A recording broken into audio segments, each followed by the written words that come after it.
Oi, gente! Vamos de mais conteúdo aqui no Simbora em Portugal. Conteúdo para te orientar, para te ajudar a se preparar para a sua mudança para Portugal, né? E para quem não me conhece, prazer, eu sou Tarsila Lima. Eu vivo em Portugal há 1 ano e alguns meses, recente ainda, mas mesmo antes de vir para Portugal eu já havia começado a gravar conteúdo aqui. E desde a minha chegada em Portugal, que eu compartilho aqui no canal a nossa vida, os nossos passeios, a nossa adaptação, a nossa trajetória aqui, tá? E hoje, o que eu quero falar para vocês são características, eu não sei, se ficar muito longo eu divido em dois vídeos, mas sobre escola em Portugal, tá? Alguns vídeos aqui do canal já tem alguns meses, mas eu mencionei sobre a documentação para a matrícula dos meninos. Eu mencionei sobre as primeiras impressões dos meninos na escola. Eu tenho 2 filhos. Se você é novo no canal, você vai acabar conhecendo sobre eles aqui. Tenho 2 filhos em idade escolar, um no 7º ano hoje, o outro no 3º ano. E eu já tenho alguns vídeos aqui no canal sobre as experiências deles na escola. Mas esse vídeo aqui em especial, para você que é pai, que é mãe, que está desse lado daí, se organizando para vir, são alguns tópicos que eu acho importante você saber e considerar isso antes de vir para Portugal, tá bom? Alguns são mesmo muito importantes para você ponderar no seu planejamento, tá? Então, você já é mais do que bem-vindo aqui, se é novo, se inscreve no canal, deixa o like aqui, deixar o like aqui nos nossos conteúdos ajuda que esse conteúdo seja compartilhado, seja recomendado pelo YouTube para outras pessoas que estejam procurando por conteúdos semelhantes. E vamos lá.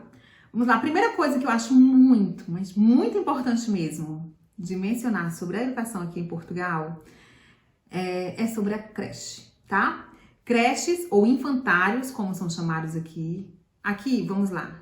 A idade obrigatória para estudo, para escola, considerada pela DGE, Direção Geral do Ensino, da Educação, é de 4 anos, tá?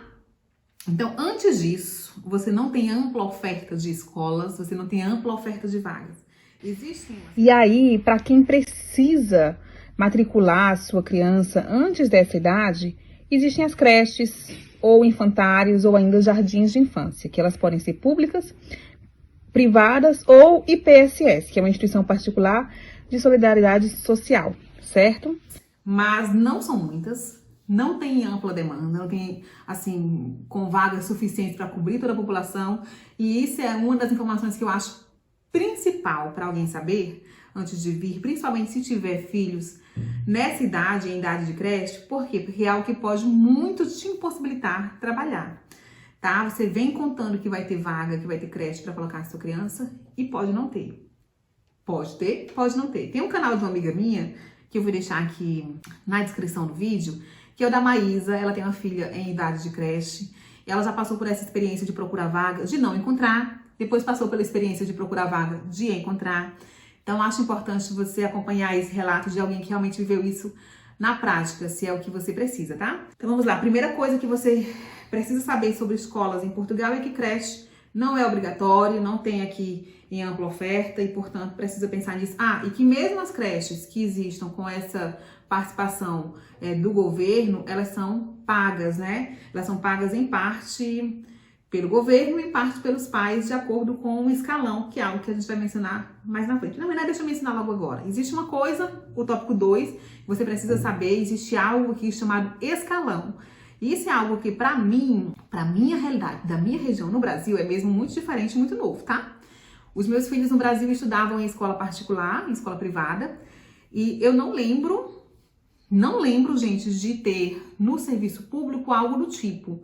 E aqui existe algo chamado escalão, que é uma categoria, digamos assim, que você, de acordo com os rendimentos daquela família. Então, por exemplo, pessoas de determinado escalão, elas conseguem determinados níveis de benefícios, de outro escalão em outro nível e de outro escalão em outro nível. Então, por exemplo, pessoas de um determinado escalão, todo mundo vai pagar uma taxa porque almoça na escola.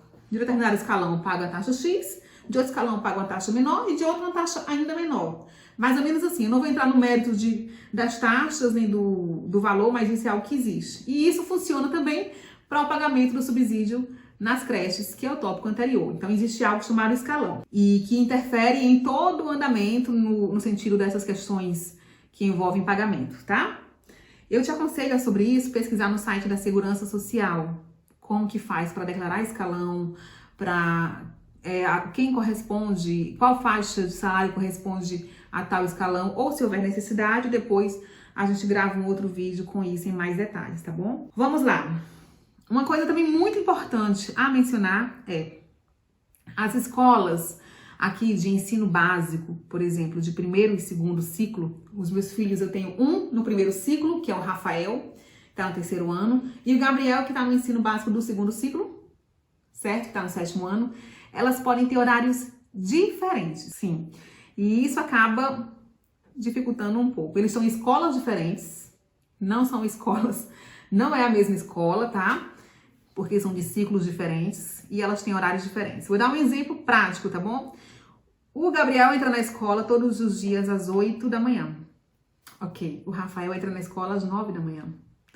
E aí não dá pra levar, eu não levo ambos porque não ficaria 45 minutos, 1 hora dentro do carro com o outro garoto esperando para dar o horário de entrada na escola dele, certo?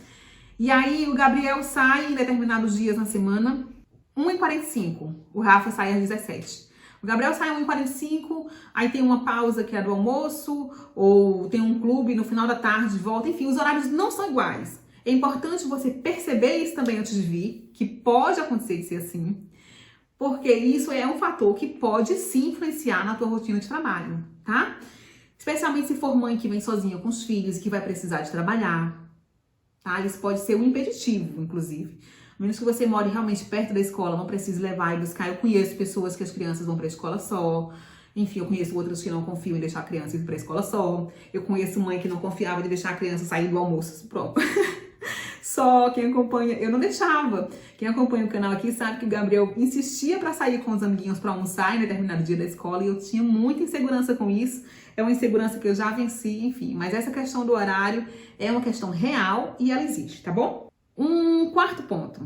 Os livros ou manuais, como eles são chamados aqui, eles são diferentes de conselho para conselho, tá? Eles são gratuitos, eles são dados pelo governo, os manuais. Os livros de fichas são pagos, tá bom? O que é manual? O que é livro de ficha? O que é isso? Vamos entender assim na nossa linguagem abrasileirada, né? Os manuais são os livros, são gratuitos. E os livros de ficha é como se fossem cadernos de atividade, é como se fossem livros só com tarefas, só com atividades. Estes são pagos, tá? E estes você compra se o professor pedir, tá bem? Não faça como determinada mãe que comprou todos e a maioria dos professores não pediu. Determinada mãe. Mas enfim, mas tá ajudando, tá fazendo tarefa em casa. Mas eles são diferentes de conselho para conselho. Por que isso é importante você ponderar também? Porque uma vez matriculada a criança naquele conselho, se durante um ano letivo você mudar de escola, você mudar de cidade, serão outros livros, outros manuais. Então, onde a gente vai escolher, onde se fixar aqui inicialmente, é algo que vai ser muito determinante na vida escolar dos nossos filhos, tá? Migrar não é fácil, migrar com filhos é menos fácil ainda, tá bom? Um quinto tópico, e esse realmente é bem relevante também, é que da mesma forma que os livros são diferentes, os processos de matrícula também diferem. Então, assim, aqui no canal eu tenho um vídeo com a nossa experiência de como foi a matrícula dos meninos aqui no agrupamento escolar de Gondomar. E aí eu recebi muitas perguntas por causa disso, eu acompanho, eu respondo sempre que possível, inclusive lá no direct do nosso Instagram. Ó, se você não me segue no Instagram, segue lá. E aí, tipo, as pessoas perguntando quais os documentos, já tem vídeo aqui sobre isso, tá, gente? Só que uma coisa muito importante eu mencionar para vocês, foram esses os documentos, aqueles no caso, que eu apresentei para matricular os meus filhos aqui em Gondomar. Eu conheço relatos de pessoas que foram matricular crianças na mesma idade dos meus filhos, no Porto, por exemplo, que pediram outros documentos que não aqueles, tá bom? Por exemplo, aqui eu matriculei sem o NIS. Houve escolas em outros conselhos que só matriculava se os pais conseguissem unir a criança. Então, assim, De agrupamento para agrupamento, pode haver diferenças nessa documentação. Então, se você está pesquisando onde vir morar e você vem com filhos, aqui vai uma dica muito preciosa. Já entra no site, gente, felizmente a internet hoje é uma janela para o mundo, né? Coloca lá o agrupamento escolar da freguesia tal, o agrupamento escolar do conselho tal. O agrupamento é como se fosse uma secretaria de educação, certo? E aí já vê lá qual é a documentação que eles pedem para matrícula. E claro que aquela documentação que vai estar sendo referida ali é uma documentação específica para quem é normalmente nacional daqui. E aí se ali não tem algo específico para quem não é nacional, para quem não tem cidadania, para quem não tem residência, pega um e-mailzinho ali, manda um e-mail para a escola e diz assim, olha, eu estou chegando com criança, né, em tal idade, só que nós somos migrantes, nós somos brasileiros e ainda não temos tais documentação. O que seria possível? O que eu poderia apresentar? E tenta ver que respostas você obtém, tá? Mas é uma coisa para você considerar, tá bom? Eu suponho que esse vídeo está ficando um bocadinho longo. Nós vamos parar aqui nesses 5 tópicos que você precisa saber sobre escola para crianças aqui em Portugal. E a gente continua no próximo vídeo com mais 5. Se inscreve no canal, deixa o like nesse vídeo. Até o próximo vídeo.